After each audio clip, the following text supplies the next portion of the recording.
Every year, life throws challenges at us. We face setbacks, lose our way, and question our resilience. We tell ourselves this time will be different. We'll stay consistent, stay disciplined, and push through. But then, reality hits. We get overwhelmed, distracted, or disheartened. We face moments when everything feels like too much. And then, somewhere along the way, the thought creeps in. Maybe we should just give up. This struggle is as old as time itself, and it's one that Stoic philosophy prepares us to confront. The Stoics understood that life is unpredictable and often difficult, but they also knew that the way we respond to these difficulties defines us. Marcus Aurelius, writing in Meditations, reminded himself and us that you have power over your mind, not outside events. Realize this, and you will find strength. No one said it would be easy. No one promised a life without obstacles. But giving up? That's not an option. It's okay to falter. It's okay to stumble. What's not okay is to stop trying altogether. That's what Epictetus meant when he said, "How long are you going to wait before you demand the best for yourself?" He wasn't asking for perfection. He was calling on us to make an effort, to step up and keep moving forward, even when it feels impossible. The choice to persevere. Life, as the Stoics taught, isn't about avoiding hardship. It's about facing it head-on. Seneca put it simply, sometimes even to live is an act of courage. And courage is what we need most in those moments when everything seems stacked against us. It's tempting to quit. When we fail, when we don't meet expectations, our own or others, it feels like the easiest thing to do is walk away.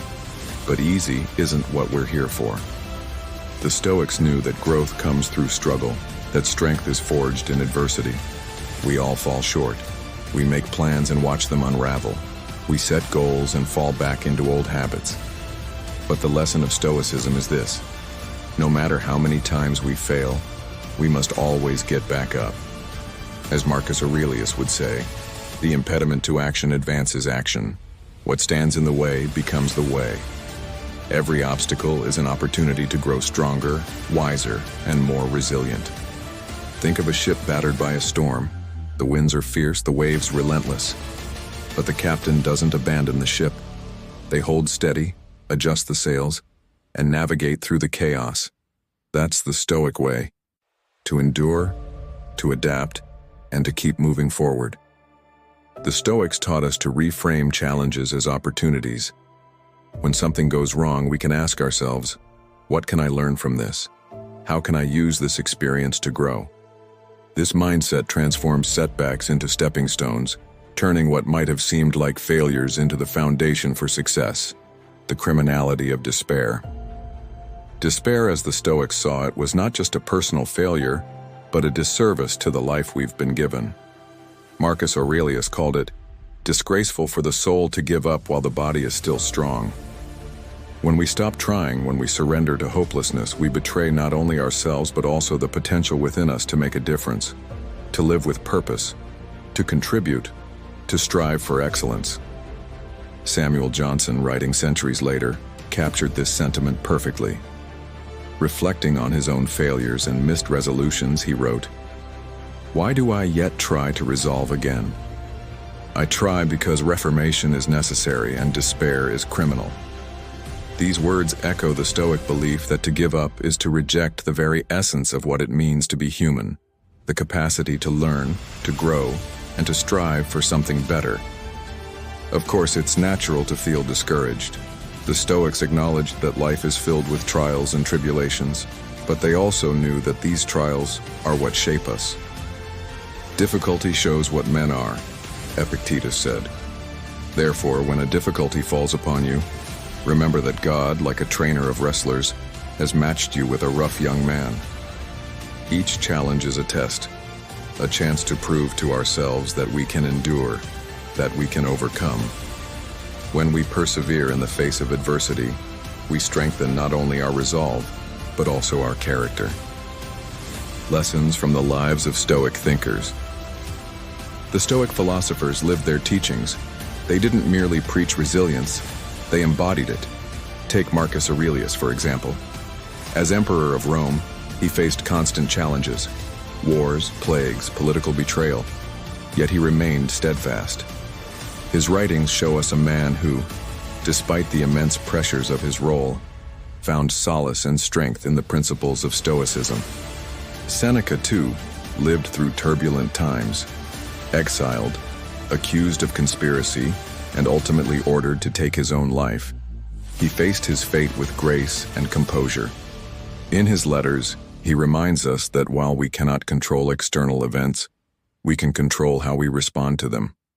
It's not what happens to you, but how you react to it that matters, he wrote, a lesson as relevant today as it was in ancient Rome. Epictetus, born a slave, rose to become one of the greatest philosophers of his time. His teachings emphasize that our circumstances do not define us. Our choices do. Man is disturbed not by things, he said, but by the views he takes of them. His life is a testament to the power of perspective, resilience, and the indomitable human spirit. The time to act is now. The Stoics believed in the power of the present moment. You could leave life right now, Marcus Aurelius wrote. Let that determine what you do and say and think. We can't control the past, nor can we predict the future, but we can choose how we respond right now. It's easy to delay, to tell ourselves we'll try again tomorrow. But tomorrow isn't promised. The only time we have is now. As the old saying goes, the best time to plant a tree was 20 years ago. The second best time is now. This is where the Stoics excel. They bring us back to the present. They remind us that each day, each moment, is an opportunity to act with courage, kindness, and purpose. We don't need to wait for a new year, a new month, or a new week to start again. The time to act is always now. Consider how often we let fear hold us back. We hesitate, unsure of whether we'll succeed, worried about what others might think, or paralyzed by the possibility of failure. The Stoics urge us to let go of these fears. As Seneca put it, we suffer more often in imagination than in reality. Most of the obstacles we face exist only in our minds. A commitment to continuous growth. Stoicism isn't about achieving perfection. It's about committing to a path of continuous growth. Each day, we have the opportunity to be better than we were yesterday. Not perfect, just better. It's a simple but powerful idea. When we focus on small, consistent improvements, we build momentum. Over time, these small steps add up to significant progress. The Stoics understood this and encouraged us to take things one step at a time. As Epictetus said, progress is not achieved by luck or accident, but by working on yourself daily. When we adopt this mindset, we shift our focus from the outcome to the process. We stop worrying about whether we'll reach the finish line and start appreciating the journey. The Stoic challenge. The Stoics saw every difficulty as a challenge to be met with resolve. When life gets hard, they didn't see it as a reason to quit. They saw it as an opportunity to grow stronger. This mindset can transform the way we approach our own struggles. Instead of asking, "Why me?" we can ask, "What can I learn from this?" Instead of seeing failure as the end of the road, we can see it as a chance to start again, this time with more wisdom and experience. When we approach life with this attitude, we unlock a resilience we didn't know we had. We realize that no matter what happens, we have the strength to keep going. Conclusion. The Stoics taught us that life is not about avoiding pain, failure, or hardship. It's about meeting these challenges with courage, resilience, and a commitment to keep going. We will all face moments when giving up seems like the easiest option. We'll stumble, falter, and doubt ourselves. But in those moments, we must remember the lessons of Stoicism. We must remind ourselves that despair is not an option and that every setback is an opportunity to grow stronger. So as we stand at this crossroads, the question is simple. Will you give up? Or will you rise to the challenge? The choice is yours. The time is now. As Epictetus said, first say to yourself what you would be, and then do what you have to do. Let's not waste another moment. Let's not let despair win, because as the Stoics knew, and as we must remember, giving up is never an option.